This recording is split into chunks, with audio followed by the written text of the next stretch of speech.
journée. Donc Michel Audeband, directeur général de Gemway Assets. Vous allez nous présenter ce matin votre fonds Gem Equity. Donc présentez-nous ce fonds. Merci, avec plaisir. Gem Equity est un fonds actions émergentes global, donc ça veut dire investi sur l'ensemble des actions émergentes, que ce soit l'Asie, l'Amérique latine, l'Europe de l'Est ou l'Afrique. C'est un fonds qui est piloté par Bruno Vanier, mon associé, qui a un peu plus de 25 ans d'expérience sur les marchés émergents, qui a vécu 7 ans en Asie, puis qui pendant 16 ans était le patron de la gestion actions émergentes, puis gestion actions globale de Rothschild. On a également Nina Majtorovic qui nous a rejoint, qui a un peu plus de 16 ans d'expérience, et Elena Kocheleva, qui a 4 ans d'expérience sur ce fonds. Nous allons beaucoup sur place. Nous rencontrons, on va terminer l'année en ayant vu à peu près 340 sociétés. Retenez que tous les mois, il y a un gérant qui passe une semaine à 10 jours sur place pour rencontrer des sociétés. On fait à ce moment-là des petits carnets de voyage où on explique ce qu'on est allé faire, pourquoi, ce qui se passe dans le pays, et puis une ou deux entreprises qui nous ont intéressés. On a en portefeuille 70 titres à peu près, 73 exactement aujourd'hui, portefeuille qui fait 90 millions d'euros, avec une thématique forte qui est tirer profit de l'enrichissement des populations émergentes.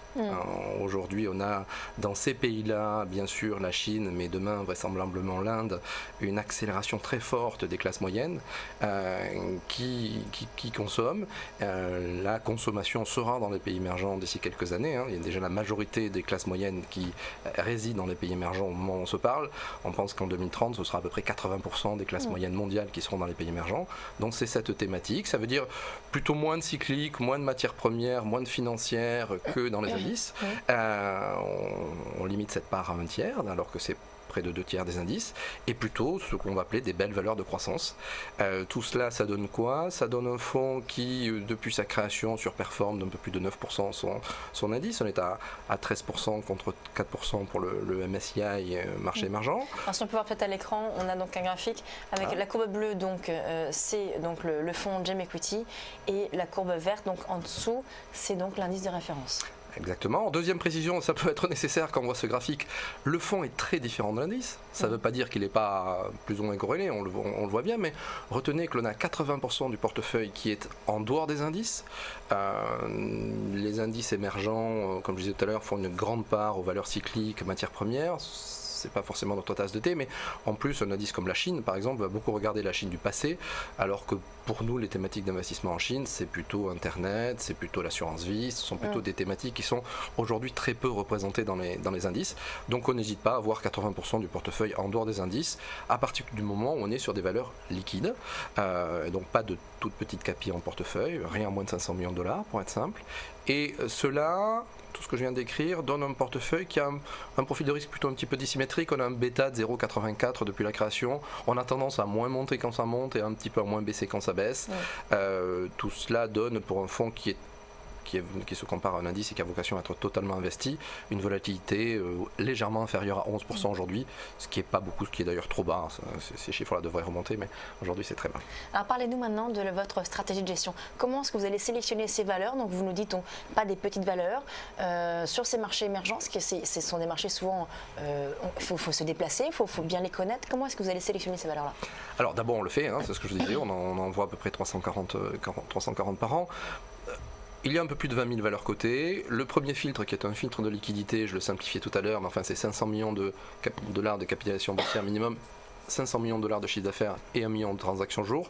Quand on prend ces 3 filtres, on arrive à 2000 sociétés cotées. Donc ça, c'est notre univers d'investissement. Les autres, on va estimer qu'elles ne sont pas investissables, pas assez liquides. Dans cet univers de 2000, on va faire une liste de sélection de 300 titres. En fait, ce sont ces 300 titres qu'on va visiter régulièrement. Quand je dis qu'on en voit 340, c'est parce qu'on en regarde quelques-unes qui rentrent en cotation, que l'on n'avait pas vu jusqu'à présent, que l'on a envie de voir.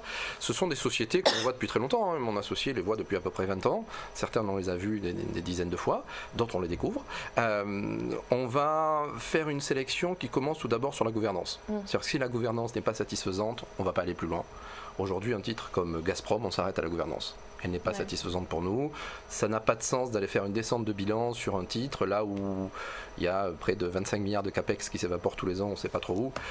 Donc c'est pas la peine d'avoir une analyse trop fine financière si les chiffres ne sont pas sûrs. Une fois que la gouvernance est bonne, on fait une descente de bilan classique, on regarde l'endettement, on va chercher des sociétés qui génèrent des free cash flow, et puis à la fin on va chercher des sociétés pas trop chères. Voilà comment on sélectionne et l'on est aujourd'hui en termes de représentation pays. Notre premier pays d'investissement est la Chine, avec près de 22%, vous l'avez vu. C'est très différent des indices, ce que je vous disais tout à l'heure, mais des thématiques Internet. On a pu voir avec Alibaba qu'Internet devient une vraie thématique en Chine. Par exemple, Alibaba, c'est une valeur que vous allez mettre en portefeuille? Alors on l'a eu, on en a eu un petit peu à l'introduction, on l'a vendue parce qu'on trouve que les valorisations sont un petit peu tendues. Elle est dans notre liste de 300 aujourd'hui, elle n'est pas dans le portefeuille, mais c'était évidemment une valeur que l'on suit de très près. On préférera Alibaba aujourd'hui, on trouve des valorisations plus raisonnables sur des sociétés comme Tencent, qui sont le Facebook chinois avec une activité jeu importante, ou Vipshop, qui est vente privée en Chine, qui se développe, qui va à peu près tripler son chiffre d'affaires dans les 3 prochaines années. Il faut dire juste qu'il y a en Chine un engouement énorme pour Internet et que c'est plus qu'un phénomène de mode, c'est un mode de vie. Il y a quand même aussi la répression sur Internet, tout est un petit peu contrôlé. Oui, excusez-moi, bien sûr. Donc, quand je parlais d'Internet, je parlais des ventes sur Internet. Mais bien sûr, enfin, ne confondons pas la Chine qui est ultra-libérale économiquement et qui, en termes de démocratie, laisse beaucoup encore à redire, c'est bien sûr. Mais sur la partie vente sur Internet, retenez qu'on va terminer l'année 2014 avec un montant global de ventes sur Internet de l'ordre de supérieur à 450 milliards de dollars en Chine, contre un peu plus de 300 milliards de dollars aux États-Unis. Donc la Chine sera à la fin de l'année 2014, bien sûr le premier marché mondial sur Internet, elle l'est déjà, mais 50% plus grosse que les États-Unis, un marché qui n'existait pas il y a 7 ans. On pense que le marché des ventes sur Internet en Chine va se développer de 28-30% par an sur les 5 prochaines années, alors qu'il est déjà premier secteur mondial. Excusez-moi, je vous en prie. Je vais parler un peu plus fort, mais... Quelles sont du coup vos principales convictions, là, les principales lignes? Les principales lignes, écoutez, la première en relatif, surtout par rapport à l'indice, la première en relatif par rapport à l'indice, c'est on est en Inde. On a beaucoup parlé de Chine, mais l'Inde aussi est un pays qui se développe très bien. Et en Inde, on a aujourd'hui une conjonction de facteurs très favorables. On a un gouvernement fort. Narendra Modi a été élu, il a la majorité à la Chambre basse, ça n'était pas arrivé de l'histoire de l'Inde moderne depuis 1984. Et on a un gouvernement fort qui a un historique de réformes important, puisque cette équipe, en tout cas Narendra Modi et certaines de ses équipes, dirigeaient le Gujarat, qui est un des gros États de l'Inde, et a fait de très belles réformes dans le Gujarat précédemment. Là, il est en train d'attaquer les réformes en Inde. On le voit peut-être pas forcément, mais il y a une première réforme qui est passée, qui est la suppression des subventions au pétrole, enfin au gazole, pour être plus précis. C'était plus de 10 milliards dans le budget de l'État il y a encore 2 ans. C'était plus d'1%, 1,5% quasiment du déficit courant, de la balance courante. Donc, ça a été supprimé d'un trait de crayon. Il a réduit de 10% les frais de fonctionnement de l'État fédéral. 10% c'est beaucoup, on attaque les salaires et le nombre de salariés, enfin ça commence à être, c'est plus à la marge. Et puis là il est en train de préparer, il y a une session du Parlement qui s'arrêtera un petit peu avant Noël. Il regarde une énorme réforme qui s'appelle GST, Goods and Services Taxes, qui va viser à arrêter la mosaïque qu'est aujourd'hui l'Inde, où d'un État à l'autre les taxes sont différentes par bien en plus. Donc ça veut dire que les camions doivent s'arrêter à chaque frontière d'État, pas à la frontière de l'Inde, la frontière des États, pour régler des taxes différentes. On estime qu'ils passent à peu près plus d'un tiers de leur temps à l'arrêt aujourd'hui, les camions qui se déplacent au sein de l'Inde. L'idée c'est d'avoir un taux unique sur l'ensemble du pays. Ça permettrait au commerce, l'activité de se développer, à Internet aussi de se développer. Nous pensons que la croissance chinoise qui était vers 4,5 ces derniers temps pour aller vers 7, voire 7,5 d'ici 2-3 ans. Et donc on est très haussier sur l'activité en Chine. Et donc qu'est-ce qu'on a en portefeuille? Une société comme Maruti Suzuki par exemple, qui est le leader de loin de l'automobile en Chine, plus de 40-45% de part de marché en Inde. Il faut avoir conscience que le marché de l'automobile en Inde est tout petit aujourd'hui. On parle alors tout petit à l'échelle de l'Inde, on parle de 2 millions de véhicules par an, 2,5 millions de véhicules par an vendus en automobile. On est à un peu plus de 20 millions en Chine. Qui est le premier marché mondial. De marge, oui, voilà, 8 fois plus petit, c'est pas normal.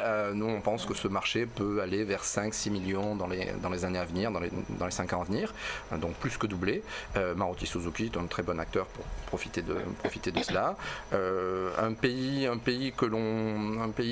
que l'on n'aime pas trop en termes de croissance, le Brésil par exemple.